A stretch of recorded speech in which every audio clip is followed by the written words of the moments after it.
చెప్పింది ఎలా ఉందో చూడండి.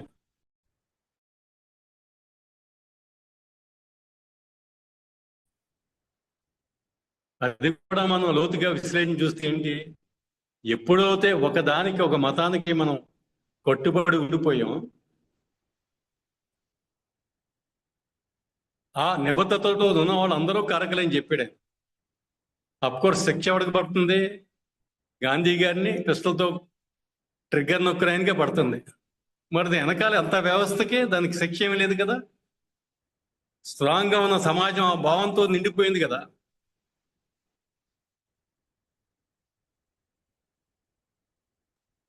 చేత మనసులో ఈ నిబద్ధత అయిపోయిన ఈ భేదభావం ఎప్పుడైతే పూర్తిగా తొలగిపోయిందో అప్పుడే ప్రపంచ శాంతి మనం చూడగలం. ఇటువంటి యుఎన్ఓలు ఎన్ని వచ్చినా, ఎన్ని దౌత్య సంబంధాలు ఏర్పరిచినా, అది ప్యాచ్ వర్క్ లాగా తాత్కాలికమైన ఉపశమనాలే కానీ పరిష్కారాలే కానీ సమూలమైన మార్పు అనేది మనం ఊహించలేము, ఎక్స్పెక్ట్ చేయలేము. ఒకసారి అజ్ఞానం ఎలా ఉంటుందంటే చూడండి, ఒక సోలార్ సిస్టమ్ ఈ సౌరగ్రహంతో చూస్తే 9 గ్రహాలు ఉన్నాయన్నారు. ఆ 9 గ్రహాల్లో ఒక భూగోళం మీదే జీవరాశి మనుగడకి సరిపడే వాతావరణం ఉన్నది కూడా మనకు తెలుసు. మరి సూర్యుడితో పోస్తే మన భూమి కంటే ఇంకా పెద్ద గ్రహాలు ఉన్నాయి, జూపిటర్ ఇటువంటి. వాటితో పోస్తే భూమి ఎంత? ఆ చిన్న ప్లానెట్ మీద ఇన్ని గళ్ళు గీతలు గీసి మనుషులు వేరు అన్న భావం క్రియేట్ చేయడం అంటే ఇది స్వార్థంతో, మనుషుల అజ్ఞానంతో చేసే ఒక గేమ్ కింద మనకు అర్థమవుతుంది. దీని నుంచి మనం అతీతంగా ఇవ్వాలంటే వ్యక్తిగతంగా మన బాధ్యత ఏంటనేది ముఖ్యంగా మనం ఈ సందర్భంగా అందరూ కలిసి ఆలోచించవలసిన విషయం. ఇంకా టైం ఉందండి, అయిపోతుందా? టైం ఉందా? ఉన్నది, ఇంకా టైం చాలా ఉంది.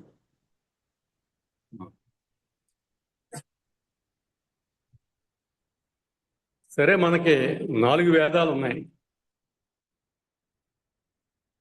ఏది ఋగ్వేదం, యజుర్వేదం, ఇలాగ అధర్వణ వేదం. అధర్వణ వేదంలో ఏముంది? We are the birds of same nest, we are the birds of same nest. We may speak different languages. We may believe in different religions. We may belonging to different cultures. We may wear different skins. But we all have been living on the same planet, breathing same air. మరి ఎక్కడ ఉందండి ఈ విభజన? ప్రకృతిలో ఎక్కడా లేదే, అన్ని బాగానే ఉన్నాయి. ఒకే భూమి మీద ఉన్నాం, ఒకే గాలి పీలుస్తున్నాం. ఎన్ని భాషలు మాట్లాడినా, ఎన్ని ఏం చేసినా మనంతా ఒకటే. అందరిలో ఉన్నది ఒకే కాన్షియస్నెస్. మీ కాన్షియస్నెస్, నా కాన్షియస్నెస్ అనేది లేదు. అదే భయం, అదే స్వార్థం, అదే కోరికలు అందరిలో ఉన్నాయి. అదే బాధ, అదే దుఃఖం.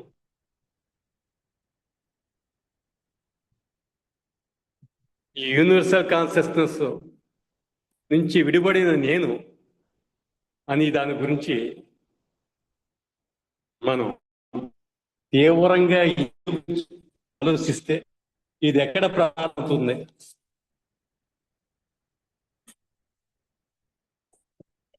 దీని గురించి మనం గమనించినప్పుడు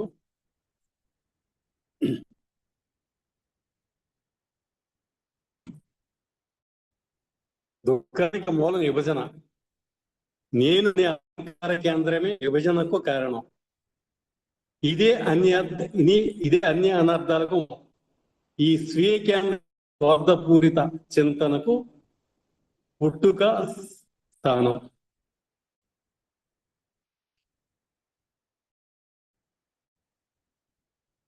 హూ యామ్ ఐ? నేను ఎవరిని?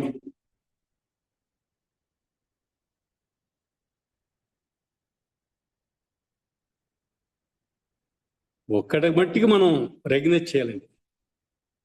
Man can live individually, man can live individually but can survive only collectively.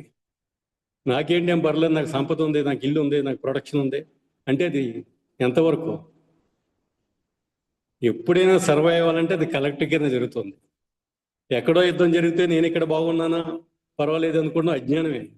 దాని ఇంపాక్ట్ పరోక్షంగా ఇక్కడ కనపడుతుంది. ఇప్పుడు రేపు పొద్దున్న తీవ్రమవుతే అదే పరిస్థితి మనకు వస్తుంది.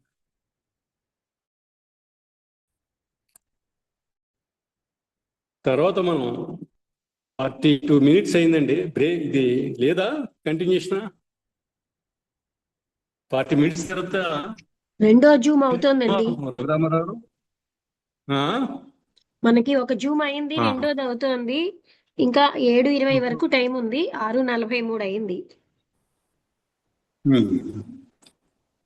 అదే మనం తర్వాత ఇంట్రాక్షన్ పెడదామండి. కొంచెంసేపు ఎందుకంటే అయ్యాక 40 minutes ప్రజెంట్ చేస్తాను. దీని మీద అందరూ కూడా షేర్ చేస్తారు. ఇది ఇప్పుడు బర్నింగ్ ఇష్యూ మనది. ఈ ప్రపంచం ఇది జరుగుతున్న ఈ క్రైసిస్ కారణం మనిషే తప్పితే ప్రకృతిలో ఏ జీవి కాదనేది స్పష్టం. సో మనం ఏ విధంగా దీన్ని ఫేస్ చేయాలి? మనం థియాసఫీలో ఉన్నాం కాబట్టి దీన్ని అర్థం చేసుకుని ఈ యాంగిల్ ఏ యాంగిల్ చూడాలి అని అందరూ షేర్ చేసుకుంటే బాగుంటుంది. తర్వాత ఏమన్నా క్వశ్చన్ ఉంటే నేనే కాదు, ఇంకా మన పార్టిసిపెంట్స్ లో ఉన్నారు, వాళ్ళైనా సమాధానం చెప్తారు. కాబట్టి తర్వాత మనం ఇంట్రాక్షన్లోకి వెళ్దాం.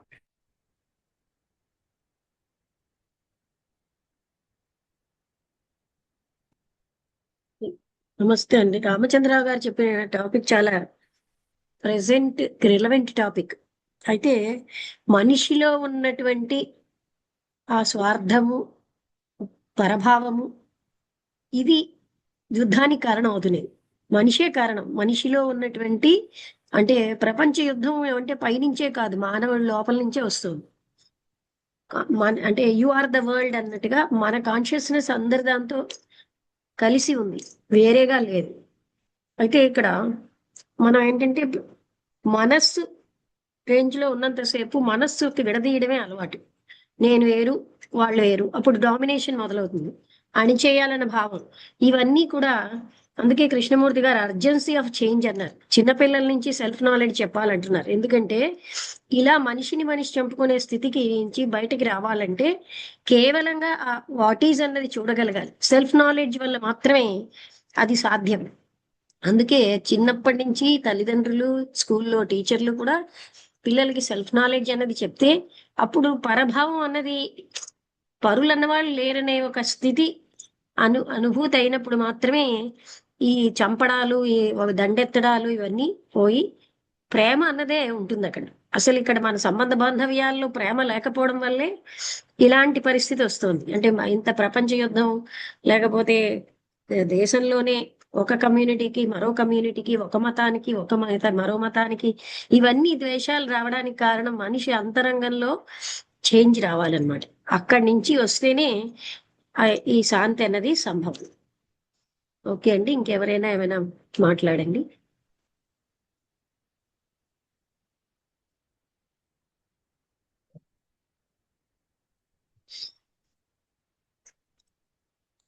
గోపాలకృష్ణ గారు hello madam, good evening all of you madam. అదే నేను జస్ట్ ఒక నా ఒపీనియన్ చెప్తానండి. అయితే రామచంద్రరావు గారు చెప్పిన ఈ యొక్క సబ్జెక్టు చాలా బాగా చెప్పారండి. చాలా రెలవెంట్ గా ఉంది. ఇప్పుడు మరి దేశ కాలమాన పరిస్థితులు కూడా అలాగే ఉన్నాయి. అయితే ఏంటంటే మనం అందరూ మనుషులందరూ ఒక్కటే, కానీ ఆ విషయం అందరికీ తెలుసు. కానీ మనమే ఈ యొక్క బ్యారియర్స్ సృష్టించుకుంటున్నామండి. అయితే మరి మన దివ్యజ్ఞాన సమాజంలో ఉన్న ఫస్ట్ గోల్ అంటే మన బ్రదర్హుడ్నెస్, యూనివర్సల్ బ్రదర్హుడ్నెస్ ఎప్పుడైతే ఫుల్ఫిల్ అయిందో అప్పుడు ఈ యొక్క గ్లోబల్ గవర్నమెంట్ అనేది ఏర్పాటు చేయడానికి వీలవుతుందండి. అప్పటి వరకు వీలవుదండి. ఎందుకంటే మనందరిలో కూడా సోదరతత్వం ఉండాలి. కానీ మీరొక దేశం, నేనొక దేశస్థులమే, మీ భాష వేరు, మా భాష వేరు, మీ పొలిటికల్ రాజకీయంగా మీరు వేరు, మేము వేరు అనుకున్నంతకి ఈ గ్లోబల్ గవర్నమెంట్ అనేది మనం స్థాపించలేమండి. అలాగే అసల ఈ యొక్క నేచర్‌లోనే సహోదరతత్వం అనేది ఉందండి. అది ఎలా ఎలా ఉందంటే అండి, మనకి చార్లెస్ డార్విన్ చెప్పినప్పుడు ఈ యొక్క పరిణామ క్రమంలో ఏం జరుగుతుందంటే, మనందరం గూడా ఒకే మూల జాతి నుంచి వచ్చామండి. అది హోమో సెపియన్స్ అనే మూల జాతి నుంచి మనం వచ్చాం. అయితే అందుకని నేచురల్‌గా ఏంటంటే, మన యొక్క ఆరిజిన్ ఒకటే కాబట్టి, ఈ మన ప్రపంచంలో ఖండాలుగా విభజింపబడిన మనందరం గూడా ఒకే మూల జాతి నుంచి వచ్చామండి. అందుకని మనకి ఈ సోదరతత్వం అనేది మనలో ఇన్‌బిల్ట్‌గా ఈ నేచర్‌లో, ప్రకృతిలో అది ఉంటుంది. అయితే మరి ఆ ప్రకృతిలోనే ఉన్నప్పుడు మరి సోదరతత్వం మనకి ఎందుకు కలగట్లేదని అందరికీ డౌట్ వస్తదండి. అయితే ఏంటంటే మనం దాన్ని రికగ్నైజ్ చేయట్లే. సహోదరతత్వం ఉంది. జంతువుల్లో కనబడుతుంది, మన చుట్టూ ఉన్న ప్రకృతిలో కనబడుతుంది. కానీ మనిషి బ్రెయిన్‌లో అది ఇంకా రికగ్నైజ్ చేయట్లేదండి మనం. అంటే అది మనదే లోపం. ప్రతి వ్యక్తి కూడా మనందరం సోదరులం అన్న విషయాన్ని మర్చిపోతున్నారండి. అలాగే మరి ఇప్పుడు వరల్డ్ క్రైసిస్‌లో ఉందండి. ఈ యొక్క క్రైసిస్‌కి కారణం ఏంటంటే ఇగో. మనిషిలోనున్న ఇగో, పట్టుదల ఈ 2 కారణాలు అవుతున్నాయన్నమాట అండి. వీటి వల్ల ఏమవుతుందంటే చిన్న చిన్న సంఘర్షణలకు దారితీసి అవి పరోక్షంగా తర్వాత ప్రత్యక్షంగా యుద్ధాలుగా మారుతున్నాయండి.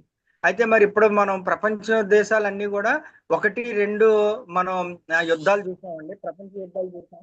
అయితే మరి ఇప్పుడు మూడో ప్రపంచ యుద్ధం వస్తే చాలా రికవర్ అవ్వడం చాలా కష్టం అండి. అందరూ కూడా ఇందులో బాధ్యతలుగా ఉంటారు. ఎందుకంటే విజయం సాధించినోళ్ళు నష్టపోతారు. అలాగే యుద్ధంలో డైరెక్ట్ గా పాల్గొన్నోళ్ళు కూడా నష్టపోతారు. అంటే ప్రపంచంలో మనం ఏ మూలన్నా కూడా ఈ యుద్ధం వల్ల మనకి ఇబ్బంది తప్పదన్నమాట. ఎందుకంటే మనందరం కూడా అన్నిటికీ ఒక దేశం మీద ఒక దేశం ఆధారపడి ఉన్నదండి. ఆహార ఆహారం అయితేనేమి, ట్రాన్స్‌పోర్ట్ అయితేనేమి, వైద్యం, వ్యవసాయం అన్ని రంగాలు కూడా ఒక దేశం నుంచే ఫుల్ ఫ్లెడ్జ్డ్‌గా లేవండి. మనం కొన్ని దేశాల మీద ఆధారపడవలసి వస్తుంది. మనం కొన్ని ఫుడ్ గ్రెయిన్స్ కొన్ని దేశాలకు పంపిస్తే ఆళ్ళు మనకి ఆయిల్ పంపిస్తున్నారు.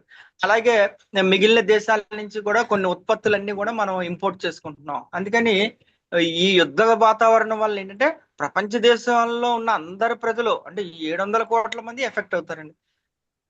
అందుకని మరి మనందరం కూడా సోదరతత్వం అంటే మన సొసైటీ యొక్క ఫస్ట్ గోల్ ని మనం తప్పకుండా మనం ఫుల్ఫిల్ చేయాలి. అది ఫుల్ఫిల్ చేయడానికి మనం ప్రయత్నం చేయాలండి. ఇదే అండి. థ్యాంక్ యూ సార్ నాకు అవకాశం. తర్వాత అదే ఇక్కడ కట్ అవుతుంది అనుకున్నాం. తర్వాత 5 minutes వరల్డ్ గవర్నమెంట్ గురించి చెప్దాం అనుకున్నాం. మనకి కంటిన్యూషన్ వచ్చింది, ఇది ఎక్కడ బ్రేక్ లేకుండా. సరే, మనం ఎంతవరకు చెప్పుకున్నాం. ప్రపంచ ప్రభుత్వం వరల్డ్ గవర్నమెంట్ గురించి ఇవాళ కొంత మేధావులు ఆధ్యాత్మికవేత్తలు కూడా ఆలోచిస్తున్నారు. ఒక స్వార్థపూరితమైన మనస్తత్వం ఉన్న లీడర్స్ తప్పితే అది ఉంటే ఎలా ఉంటుంది ప్రపంచ పరిస్థితి? ఉన్నారు, ప్రపంచ ప్రభుత్వం కావాలనుకునే వాళ్ళు చాలా మంది ఉన్నారు. అంటే ప్రపంచం అంతా ఒకటే గవర్నమెంట్ అయినప్పుడు అప్పుడు యుద్ధాలకి తావులేదు కదండి. ప్రతి దేశంలో హైయెస్ట్ బడ్జెట్కి కేటాయించేది డిఫెన్స్కి. వరల్డ్ గవర్నమెంట్ అయినప్పుడు డిఫెన్సే ఉండదు. ఇంకా ఆ డబ్బుతోటి ప్రపంచంలో పేదరికం లేకుండా నిర్మూలించవచ్చు. ఆహార ధాన్యాలు అందరికీ కూడా, అలాగే పర్యావరణాన్ని, ఈ పంటల్ని అందరూ కూడా ఫ్రీగా సమానంగా అందరూ కూడా దాన్ని పొందటానికి అవకాశం ఉంది. ఎప్పుడైతే డిఫెన్స్ లేదో ప్రపంచ శాంతికి అవకాశాలు చాలా ఎక్కువ. చాలా సమస్యలు తొలగిపోతాయి. ఎందుకంటే పేదరికం ఎప్పుడైతే లేదో సగం సమస్యలు పోయినట్టే.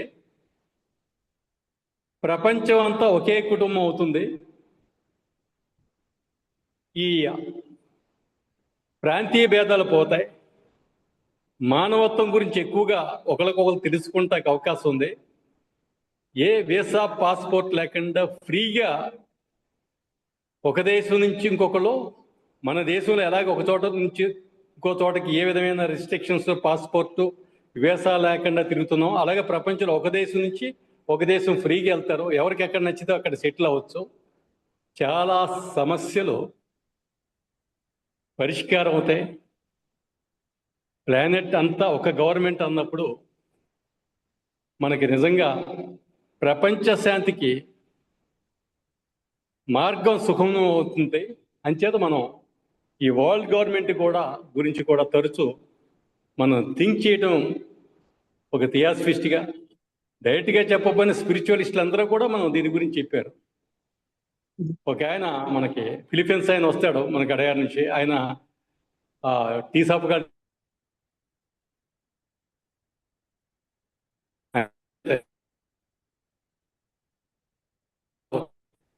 ఈ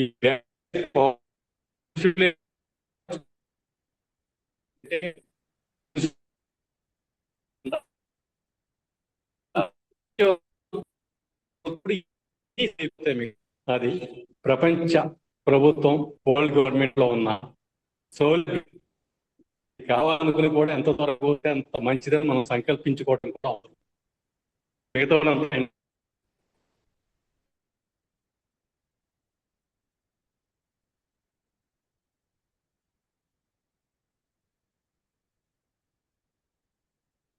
రామచంద్రరావు గారు వినబట్టం లేదు.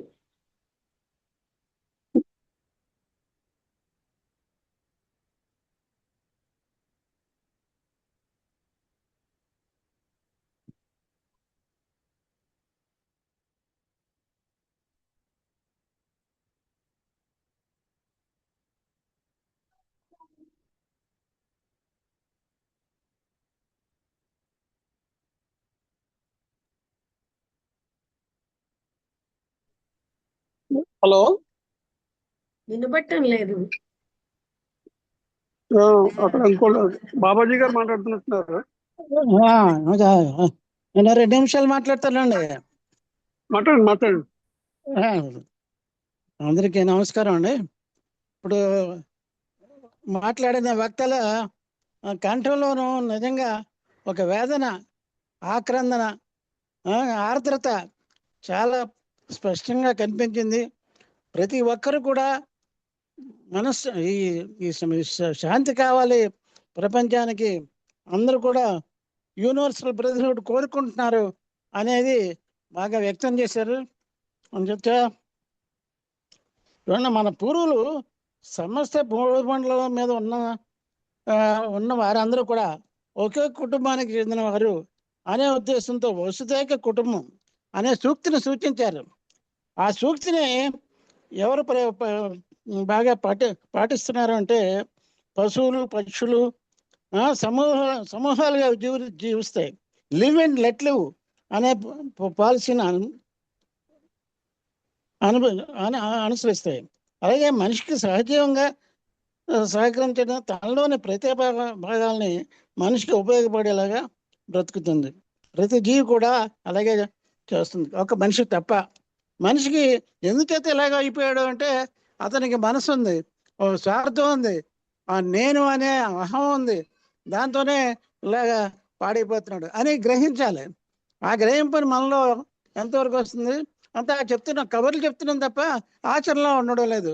నేను అన్నానని అనుకోకండి, కానీ మనం ఉన్న నివసించిన ఇంటి దారిలో ఒక 10 కుటుంబాలు ఉండొచ్చు. ఆ కుటుంబాలతో మనం సహజీవనం ఎప్పుడైనా ఏమన్నా అనేసి పొద్దుట లేచి ఎలా ఉన్నావు, ఎలా చేస్తున్నావు అనేసి వాళ్ళకి ఏమైనా మంచి మాటలు చెప్పి ఏ సహకారం ఏమైనా కావాలంటే ఇస్తున్నావా, ఇలా జరుగుతుందా అని మనం ఆలోచించుకోవాలి. అంటే సెల్ఫ్ నాలెడ్జ్ అనేది నేనే మాటలు చెప్తున్నాను తప్ప ఆచరణలో ఎంతవరకు పాటిస్తున్నాను అనేది మనం గ్రహించాలి. అది తప్పనిసరిగా కార్యాచరణ జరుగుతుందని భావిస్తున్నాను. Thank you very much sir.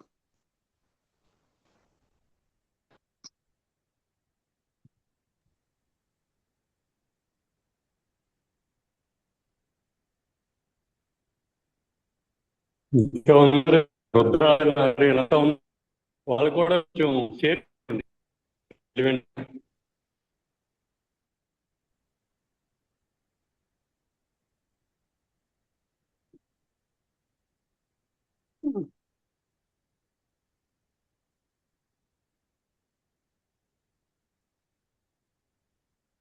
కేలార్ గారు, కేలార్ గారు.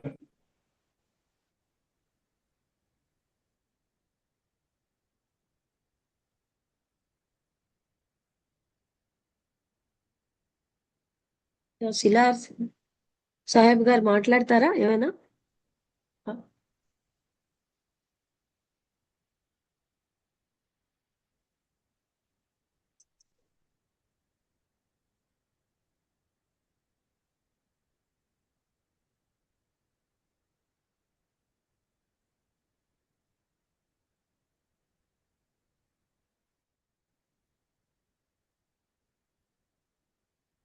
రుద్రా గారు ఏమైనా మాట్లాడతారా?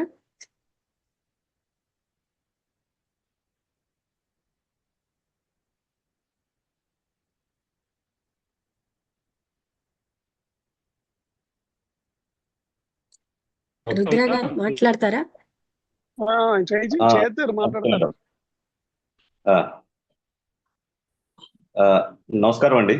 ఆ, ఆ, ఇందాక రామచంద్రరావు గారు చెప్పినట్టు వరల్డ్ గవర్నెన్స్ అనేది లేకపోతే వరల్డ్ గవర్నమెంట్ అనేది చాలా చాలా నోబుల్ కాన్సెప్ట్ అండి. ఐ థింక్ అది రియాలిటీలోకి వస్తే ఐ థింక్ వరల్డ్ అనే సమస్యలే లేకుండా పోతే స్లోగా ఈ ఎర్తే మందే అనుకున్నప్పుడు హోల్ కాస్మోసే మందే చేసేస్తే మనం అంతా ఐక్యం పొందినట్టు, అలాగే మోక్షం వచ్చినట్టు. బహుశా గోపాలకృష్ణ గారు చెప్పినట్టు చిన్న చిన్న ఇగోస్ అనేవి చాలా చాలా లోవర్ లెవెల్లో. ఇప్పుడున్న యుద్ధం ఏంటంటే ఆధిపత్యం, ఇన్సెక్యూరిటీ. అంటే ఆ, మనకి పక్క దేశాలు మనల్ని ఏం చేసేస్తాయి, మనం దగ్గర పెట్టుకుందామని పెట్టుకోవడం, ఇలాగే న్యూక్లియర్ పవర్ ని ఏదో ఎన్హాన్స్ చేసుకుని ఒక అభద్రతా భావంతో ఆ, పక్క వాళ్ళని శంకించడం. దానివల్ల ఈ డిఫెన్స్ బడ్జెట్స్ అవన్నీ పెరిగిపోయి తర్వాత వాళ్ళ సొంత దేశాల్లోనే మౌలిక సదుపాయాలు క్రియేట్ చేసుకోలేని పరిస్థితి, అభద్రతా భావం అన్నమాట. ఇలాంటివి పోవాలి అంటే డెఫినెట్ గా స్పిరిచువల్ గా ఎంతో ఎదగాల్సిన అవసరం ఉంటుంది. అలాగే స్లోగా ఆ ఫేజ్ ఆఫ్ మైండ్ లోకి ప్రపంచం అంతా వెళ్ళాలని, ముఖ్యంగా ఈ థియోసాఫిస్టులు పెద్దవారైన రామచంద్రరావు గారు, ముఖ్యులు, అలాగే వరల్డ్ లో ఉన్న వరల్డ్ లీడర్స్ అందరూ స్ట్రాంగ్ గా అనుకుంటే డెఫినెట్ గా ఆ సెట్ ఆఫ్ మైండ్ లోకి అందరం స్లోగా మైగ్రేట్ అవుతాం. అప్పుడు ఇలాగా లోవర్ లెవెల్లో కనబడే చిన్న చిన్న ప్రాబ్లమ్స్ అన్ని కూడా సమసిపోయి we'll live in a borderless world. ఆ బార్డర్లెస్ వరల్డ్ లోకి మనం వెళ్ళగలిగితే నిజంగా వరల్డ్ కి బార్డర్స్ ఉండవండి. బహుశా అర్త్ బార్డర్ ఏమో. ఆ, అలాంటిది మనం సృష్టించుకున్న ఈ బార్డర్స్ అన్ని సమసిపోవాలని మనస్ఫూర్తిగా కోరుకుంటాం. అలాగే ఈ వరల్డ్ అందరూ ఐకమత్యంగా ఇలాగా ఆ, సమావేశంలో మంచి ఉద్దేశంలో ఆ, ఇలాంటి మీటింగ్స్ అవి కండక్ట్ చేయడం ద్వారా కూడా మనం కొన్ని ఎనర్జీస్ ని ఈ నేచర్ లో పంపించగలుగుతాం. అవి they will transform into actions అండి. అందరికీ ధన్యవాదాలు. బాగుందండి, బాగా మాట్లాడారు. అంటే ఇదివరకు సిల్క్ రూట్ అనేది మనకి చైనా నుంచి యుగోస్లావియా, యూరప్ వరకు సిల్క్ రూట్ బిజినెస్ మీద ఉండేవాడు. అంటే ఆ కొండలు కోనలు ఎడారుల నుంచి బై బై ల్యాండ్ బిజినెస్ జరిగేది. అప్పుడు బోర్డర్స్ తక్కువగా ఉండేది. సో అదంతా సిల్క్ రూట్ అదంతా పోయింది. అది మోడర్న్ టెక్నాలజీ వచ్చిన తర్వాత ఈ డిఫెన్స్ ఎక్విప్మెంట్, రకరకాల టెక్నాలజీ వచ్చిన తర్వాత ఈ బార్డర్స్, తర్వాత రిలీజియస్ యాంగిల్లో చాలా ఈ వెపన్స్ అన్ని కూడా ఆయుధ సామాగ్రి పెంచుకోవడం, బడ్జెట్లు, వీటి వల్ల ప్రస్తుతానికి అయితే ఇది ముందుకెళ్ళడం ఈ పొజిషన్ లో చాలా కష్టమైన పని. అన్లెస్ ఏదైనా పెద్ద రెవల్యూషన్ ఇస్తే తప్ప. This is my idea.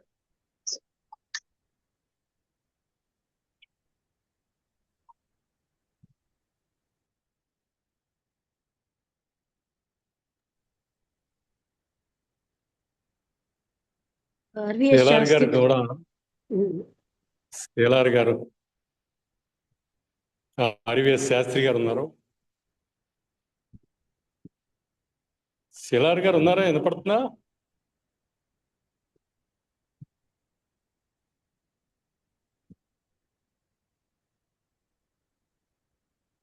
ఇంకా టైం ఉంది, 18 minutes మనకి.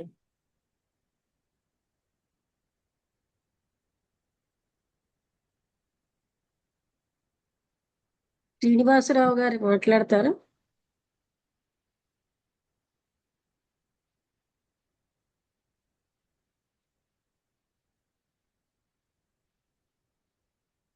శ్రీనివాసరావు ఎవరండి?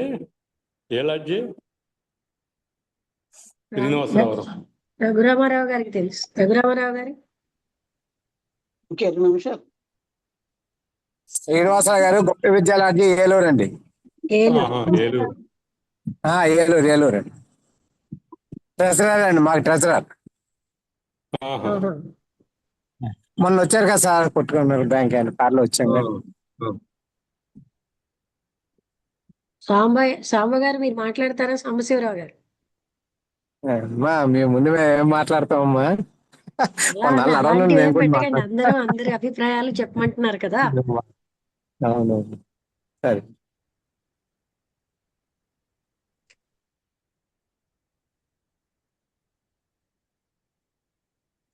శాస్త్రి గారు, ఆర్వీఎస్ శాస్త్రి గారు.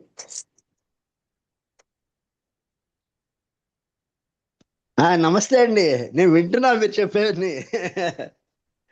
మీరు కూడా చెప్పండి. ఇప్పుడు రెడీగా లేనండి. సరే సరే. మనకి థాట్ పవర్ అని ఉందండి, అనీప్ సెంట్ రాసిన బుక్. ఏది అసాధ్యం కాదండి. ఆ సంకల్ప బలం ఎంత ఉందంటే, ఎంతమంది సంకల్పిస్తే అది జరిగి తీరుతుంది. అది ఎక్కడ మనం ఫిజికల్గా ఏం చేయక్కర్లేదు. ఈ వార్ ఆపాలన్నా, లేకపోతే ప్రపంచ ప్రభుత్వం రావాలన్నా, ప్రపంచంలో ఎంతమంది ఎక్కువ ఆ థాట్స్ ఉన్నాయో అది కనపడుతుంది మనకి. డెఫినెట్గా జరుగుతుంది.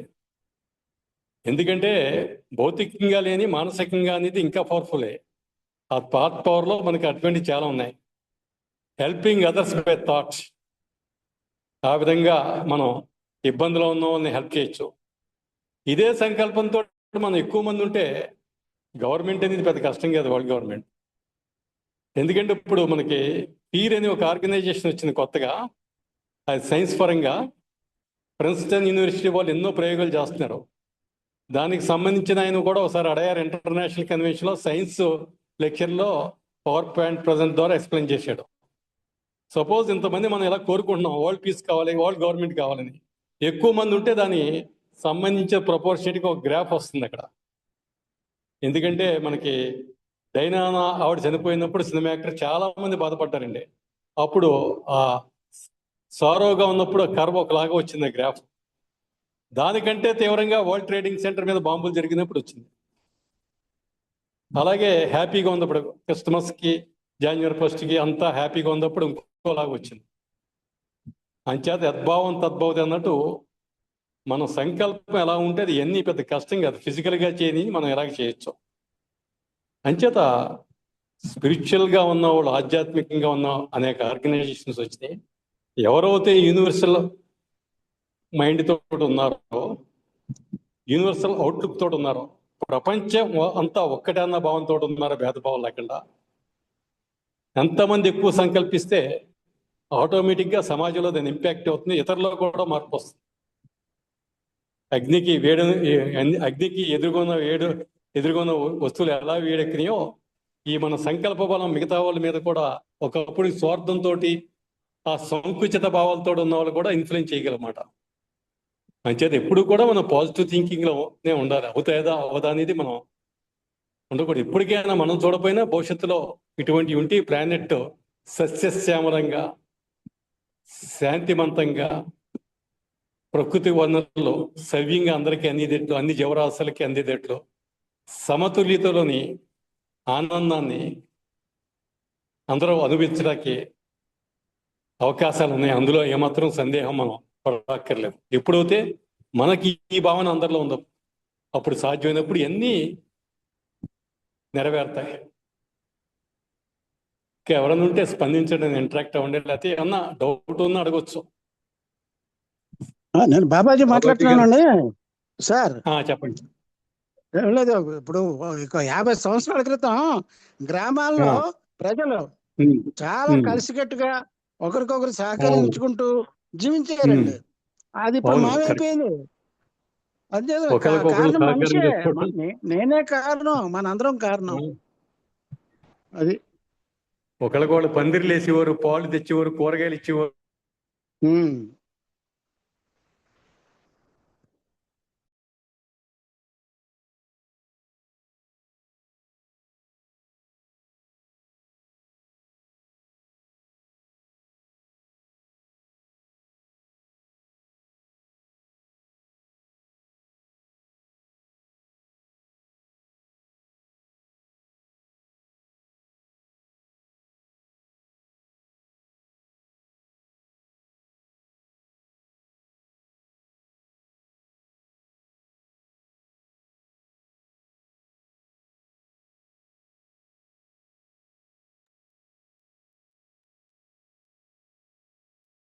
ఎవరు స్పందించకపోతే క్లోజ్ చేసేద్దామా?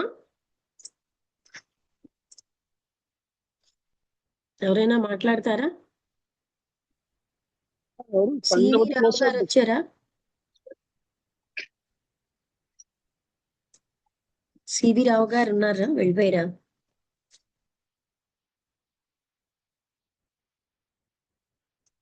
సివి రావు గారు జేకే దాంట్లో మాట్లాడుతూ ఉంటారు. సివి రావు గారు వచ్చి వెళ్ళిపోయినట్టున్నారు. వచ్చి వెళ్ళిపోయారు. సరే, అయితే ఇంకా ఎవరైనా మాట్లాడితే ఓకే, లేకపోతే క్లోజ్ చేసేద్దాం శాంతి మంత్రంతో.